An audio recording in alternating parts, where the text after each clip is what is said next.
I want to venture the forest with you. I'm so bad at this today. Concentrate. Focus. Hello and welcome back on my channel. Thank you so much for joining me again for another unboxing story reading. If you're new here, hi, my name is Cece. We're looking at the Once Upon a Bookclub Advent Calendar Edition.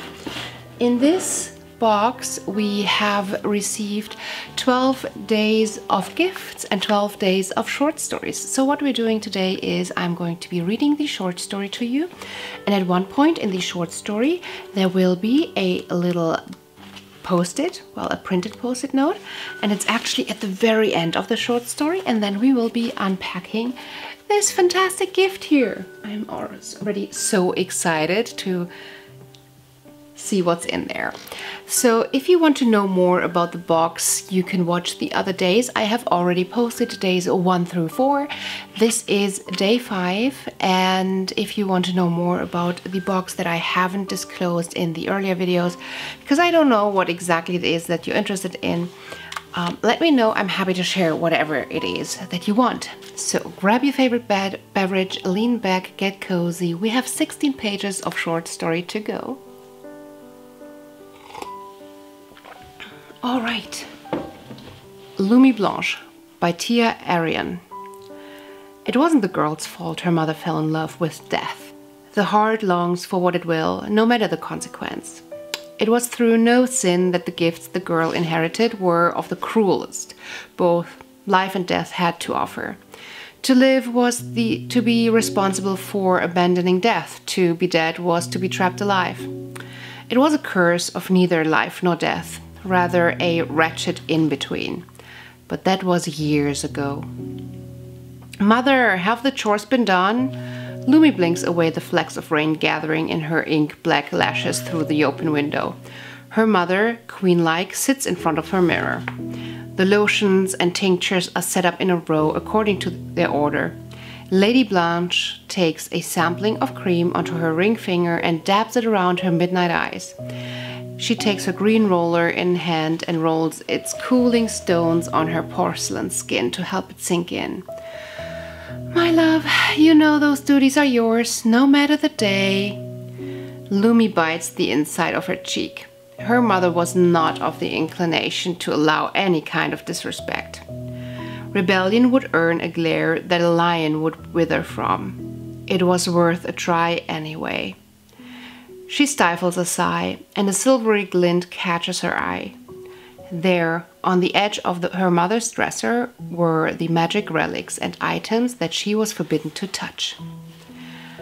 The short bottle on the very edge caught her eye as the black powder reflects silver. Star powder was written on the front, and the impulse to use it was irresistible. She inches closer, discreetly tucking the bottle into a pocket. Yes, Mother, I understand. I'll see you at breakfast.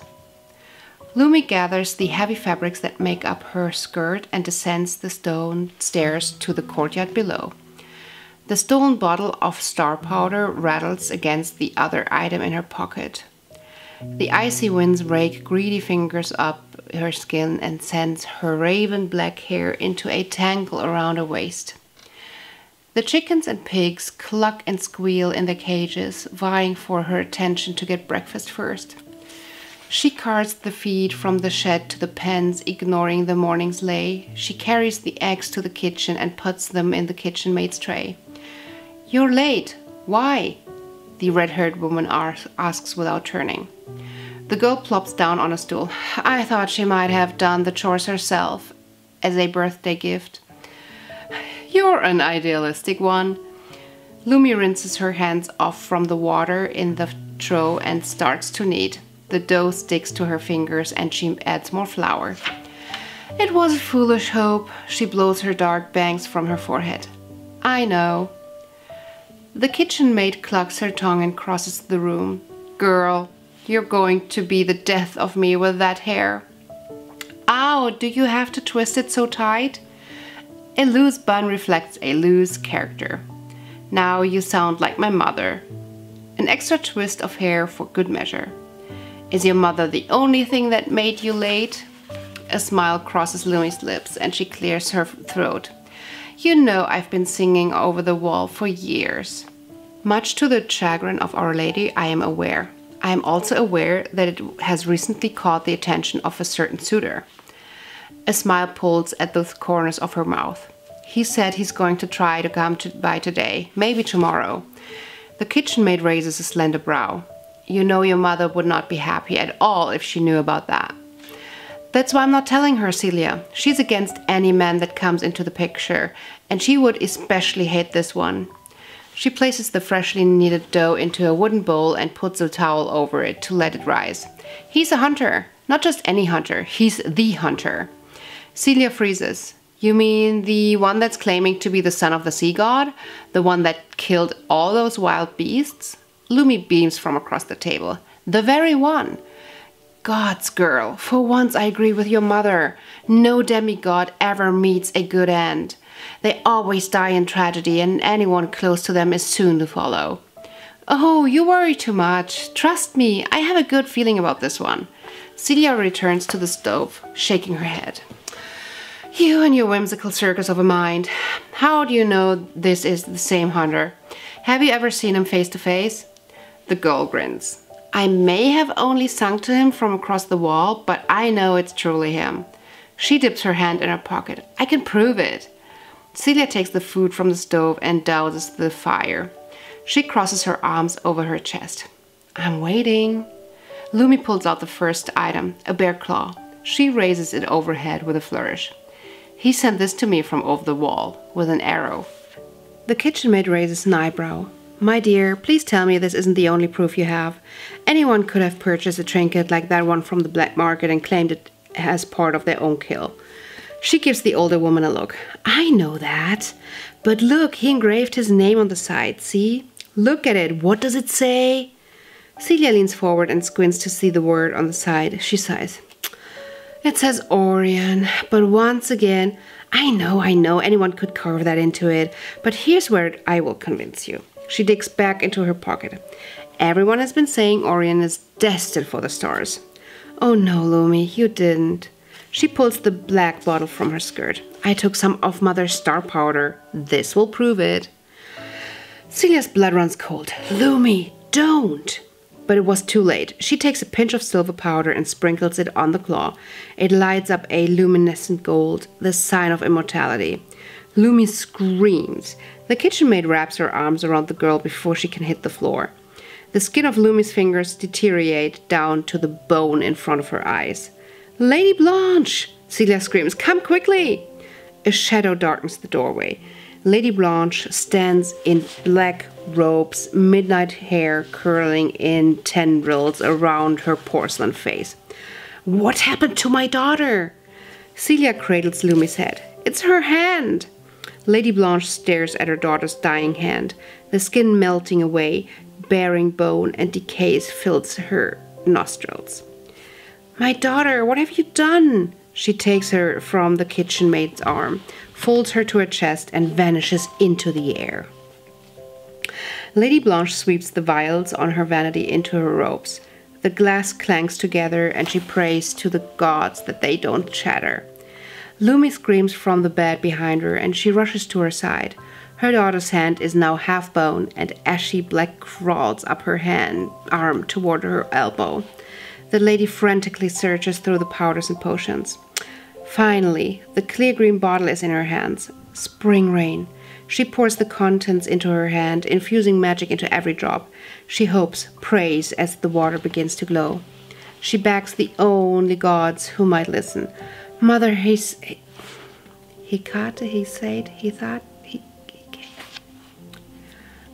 said, help me. She throws her arms over her daughter's body. Thanatos, please, let our daughter stay. Lady Blanche grips Lumi's hand and lets her scream. For a moment, nothing happens. Everything is still. The black ceases its travel up her arm, and the skin begins to grow over the bone. Lumi quiets her screams, and as quickly as the decay started, life returns and the girl sinks into sleep. Lady Blanche sighs in relief. Gods help me. She can't keep doing this. She's going to be burning herself out. A spark of shimmering red catches her eye. She looks at her daughter's hand. Gods, what could have caused this? Celia knows the lady is behind her without turning around. What caused the decay? The lady's voice booms and the kitchen maid leaves the dishes in the sink to turn and bow her head. She took your star powder, the one that proves heroes and immortals. Lady Blanche's heart stops. What on earth did she take that for? For this, she hands her Lumi's bear claw, the golden glow still going strong. The hunter Orion, or someone claiming to be, shot it to her from the other side of the wall. She wanted to prove he is who he claimed to be.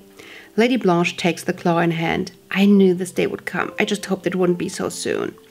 Celia purses her lips and sways weight from side to side. Young men are as vile as the beasts they claim to slay, in most cases. But perhaps this one could be an ally. Perhaps he could protect her. The lady clenches her skirts. No, Celia. If this hunter is truly who he claims to be, he's the greatest threat of them all. I'm doubling the guard patrols around the estate. We need to make sure she does not get out of here for a while. You can't hide what she is forever. She deserves to know. Deserves to know what exactly? That she's been cursed by death? That it springs from her fingertips and yet refuses to touch her? That her body could one day die and her soul would stay trapped inside like a caged beast? Tell me, Celia. Tell me why she needs to know. Celia sets a wash rag down on the counter. It's a terrible fate, but she still deserves to know. It isn't your decision to make. Lumi awakens to the sun dipping below the horizon. Her mother sits in front of the mirror, rolling one eye cream with her green wand. A pit forms in the center of her stomach. I am so dead. She sits up, trying not to make a sound. Maybe I can sneak out without her noticing? Good, you're awake. Lumi freezes. Rats. She relaxes her face, attempting to feign innocence. Mother, what happened? Lady Blanche sets down the wand and turns to her daughter, her face sharp. What have I told you about star powder? No, what have I told you about any of my charms? You are not to touch my enchanted items, ever. You aren't. I'm not the right kind of magic. I know, Mother, I know. You remind me often. What happened?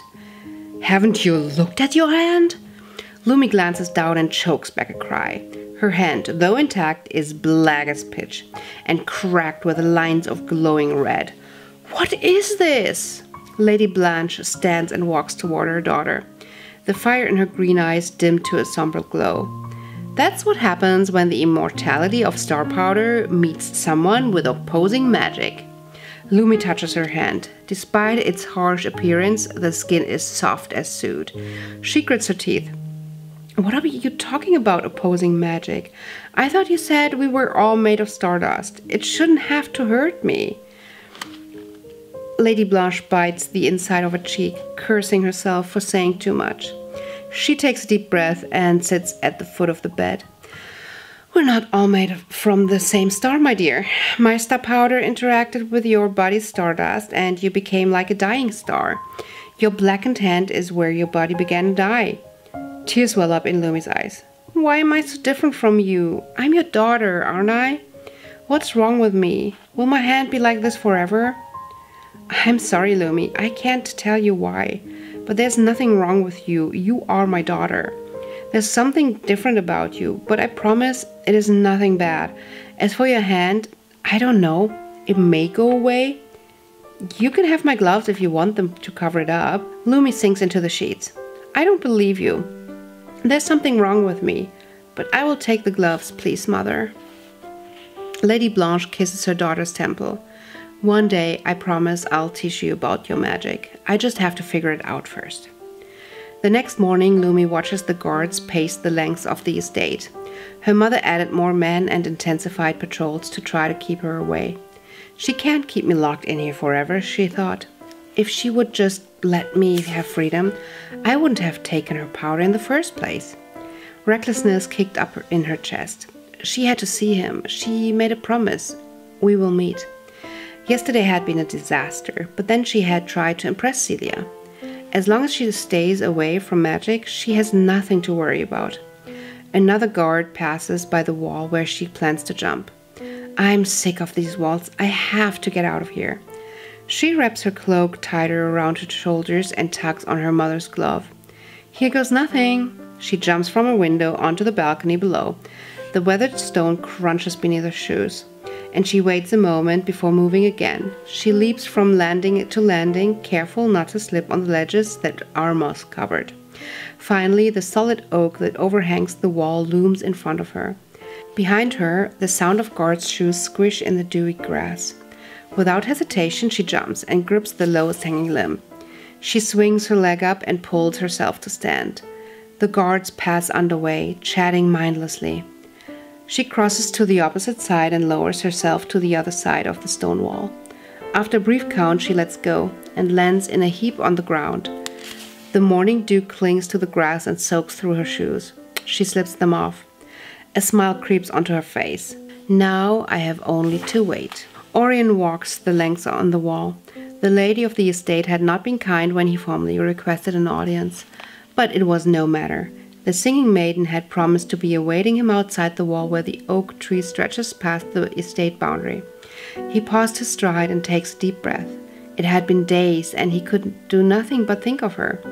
A fair maiden and her beautiful voice. He continues on the path. The birds sing from the trees, even they could not compare to the melody that was her voice, he thought. The leaves rustle yards away from him. He pulls an arrow from his quiver, bow in hand. That's when he sees her drop from the hanging branch, her raven dark hair stark against her crimson cloak. This beautiful creature that the gods created. Heat flushes his cheeks, and he has to force himself to walk to her. With every step he falls deeper in love. The sleek black dress against her milky skin, the lips as red as the most brilliant rose, and those eyes when she finally sees him approaching. A lesser man would dismiss them as brown, but gods, look at them when the sun shines. Men die for a gold as rich as the color of her eyes. He's a pace in front of her now, and he falls to his knees. Gods above, my dear maiden, I beg you, tell me, are you who sung me sonnets from across this cursed wall? The maiden laughs and sinks to the ground. Yes, my dear hunter, is it truly you who is my perfect harmony? Orion lifts his hand to cup her cheek. Her soft skin is stark contrast against his calloused fingers. I am the one who sings your duet, and if I was not before, I will spend my life chasing perfection for you. The maiden smiles. The wind tosses her hair across her face. She rises to her feet. Stand, I want to venture the forest with you. He draws himself to full height, dwarfing her.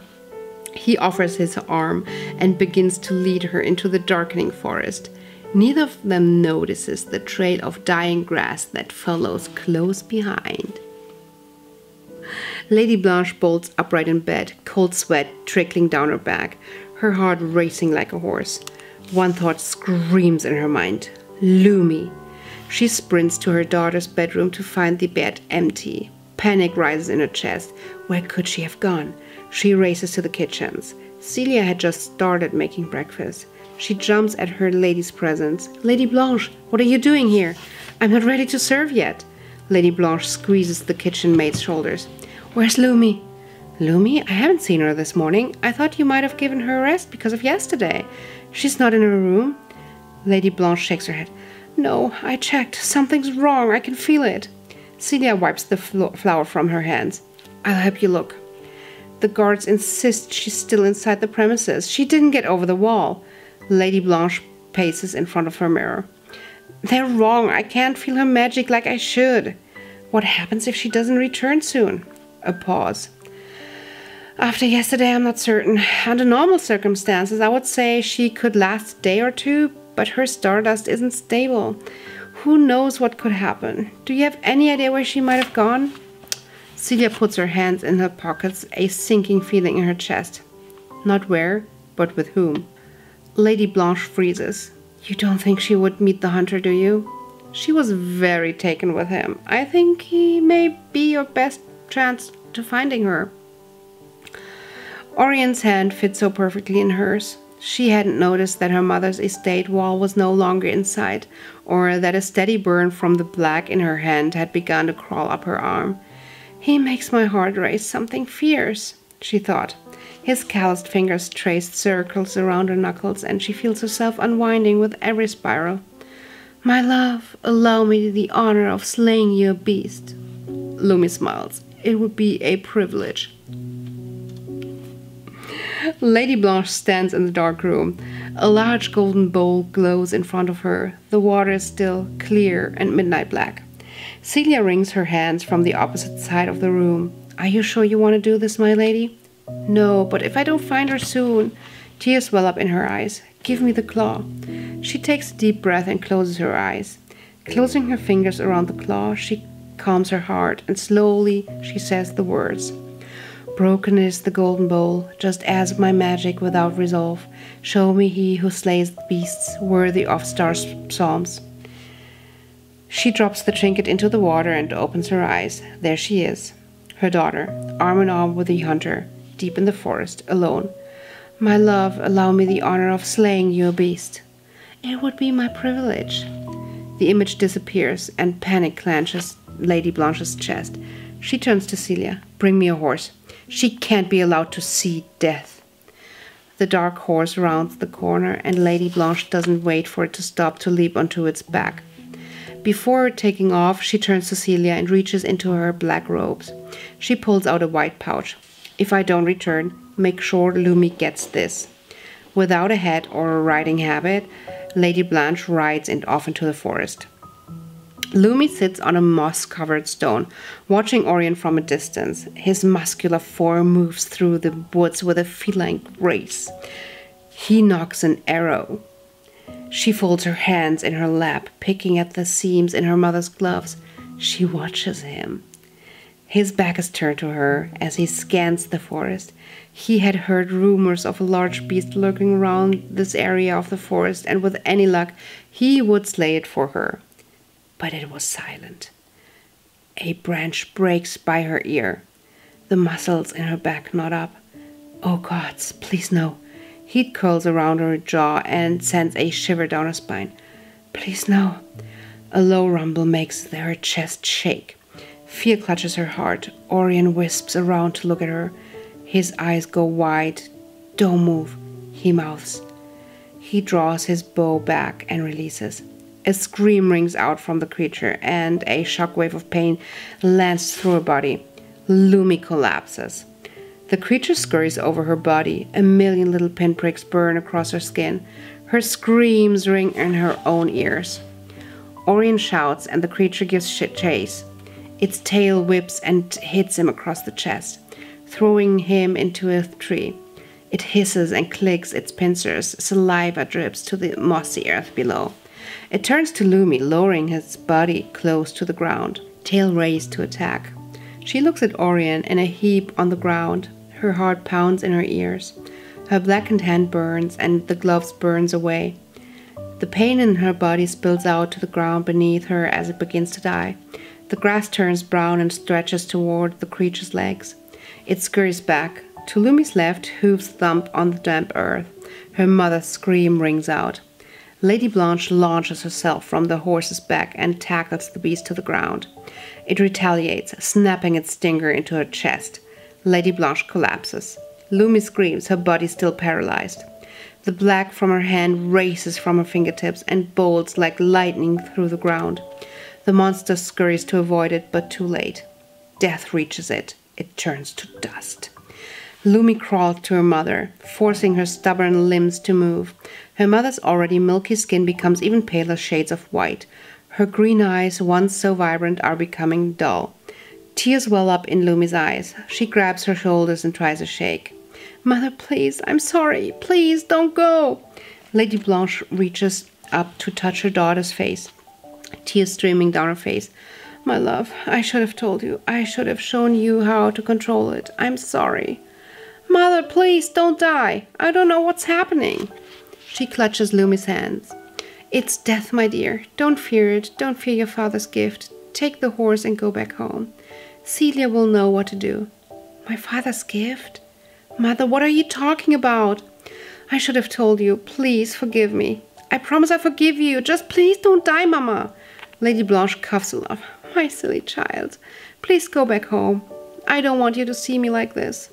Lumi sniffs and shakes her head. No, I don't want to leave you. You'll die if I go. Lady Blanche smiles. I will die regardless, my child, but I will hold you until I do. Lumi says nothing but curls up in her mother's embrace. She waits. She can feel her mother's breathing getting shallower and shallower until nothing. Mother, no, I'm so sorry. I didn't mean to. She tucks her mother's raven hair behind her ear and brushes the dirt from her face. The red of her lips stand out more than ever. Come back, Mother, please.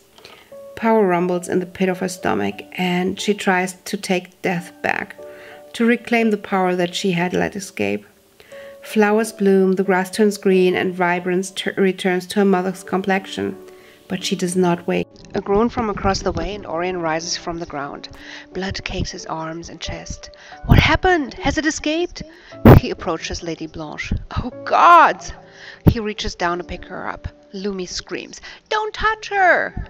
Tendrils of black spring from her body and throw him back. Orion gasps for air. You're the beast! She glares at him from across the clearing. Don't come any closer!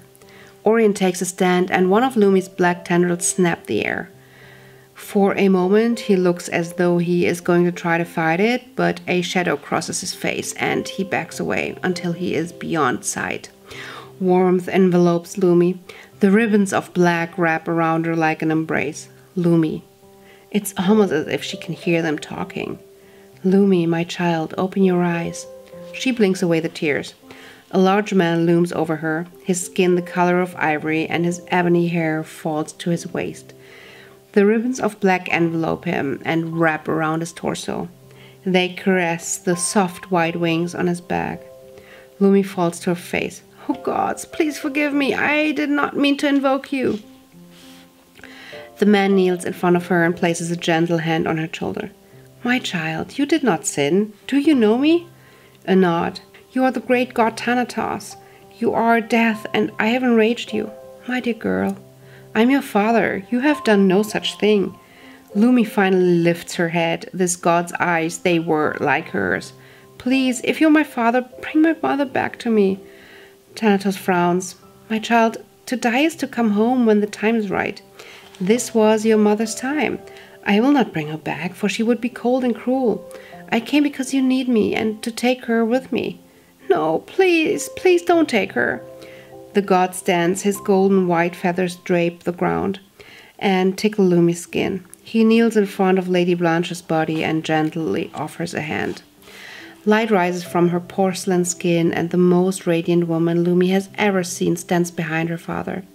Her mother was beautiful enough to be a goddess in her own right. Mother, I'm so sorry. Lady Blanche, in love and light, kisses her daughter's brow. My daughter, my innocent child, you have no blame. I should have taught you. The fault is mine. Mother, what am I going to do without you? She slips her hand in the crook of the god's arm. Go home to Celia, my child. She will know what to do. Thanatos and the Lady Blanche both give Lumi one last loving look, and before she can utter a word, disappear into pillars of light, leaving nothing but her mother's shell behind. Silently, Lumi mounts her horse. She would have the guards come get her mother's body, but until then, she knew that she would not be touched. Celia waits at the gate. Hope flutters in her chest when she sees Lumi's silhouette, but the hope grows heavy when Lady Blanche isn't with her. The kitchen maid wrings her hands, afraid to ask, Is she? Lumi nods. She's dead. Tears well up in her eyes, but she forces the words out. Send a search party out to get her body, please. Guards rush to her side and hold her waist as she slides down the side of the stallion. She stands tall until the men leave, but as soon as they are out of sight, she collapses into Celia's arms. My child, Celia laments, you've been through so much. She signals a guard and commands him to carry the girl up to Lady Blanche's chambers. Wake up, honey. You need to wake up. Lumi's eyes flutter open, but her heart stays heavy. It wasn't a bad dream, was it? No, my dear. I'm afraid it wasn't. She rolls over in bed, tears stinging her eyes. This is all my fault. Celia squeezes the girl's hand. No, it wasn't. She should have told you what you're capable of. No answer, save for sniffling and turned back. She bites her lip. Your mother wanted me to give you this if she didn't make it back. Celia offers the girl the soft white pouch. Lumi takes it from her and turns it over in her hands. She removes her remaining glove. The black on her hand had all but disappeared now. The skin nearly matches the milky white pouch. And this is where we are opening the gift, but we have only 3 sentences, so let's just finish this. Slowly, she opens it and pulls out the green roller wand her mother always used to put on her creams. Oh, so I'm expecting like a jade roller thingy. Lumi laughs. Oh, mother. Attached to it with a yellow ribbon is a card, and in her looping cursive is written, I may not be able to wipe your tears, but this has always helped me with mine. Listen to Celia now. She knows more of magic than even I. I love you, Lumi Blanche, my Snow White. And that's the story for today. Let me know how you like this. You could tell that there's different kinds of fairy tales mixed into this one, inspired this one. Very interesting. I could not get through the lovey-dovey part, but yeah. Now let's open day 5, and here's the bit where it's written on, and we have the roller. Oh, it feels quite heavy. That might mean it's a decent quality. Feels good. It feels really good. It's nice and cold.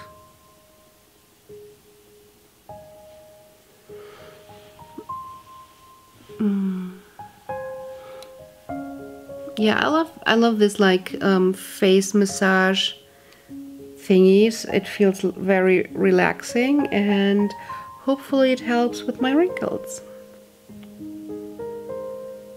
I love a good jade roller. Yeah, let's see how long this one will hold up.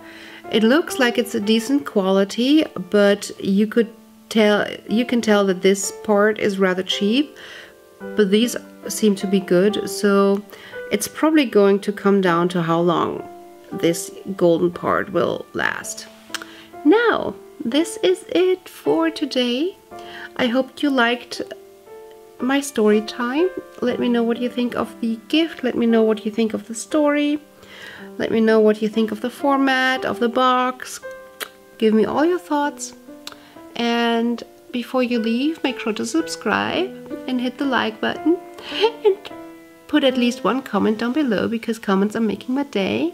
And then I hope to see you again on my channel real soon. Until then, bye. Bye. Just loving this moment. Can we stay here forever? I'm loving this moment. Can we stay here together? If I could stop the time.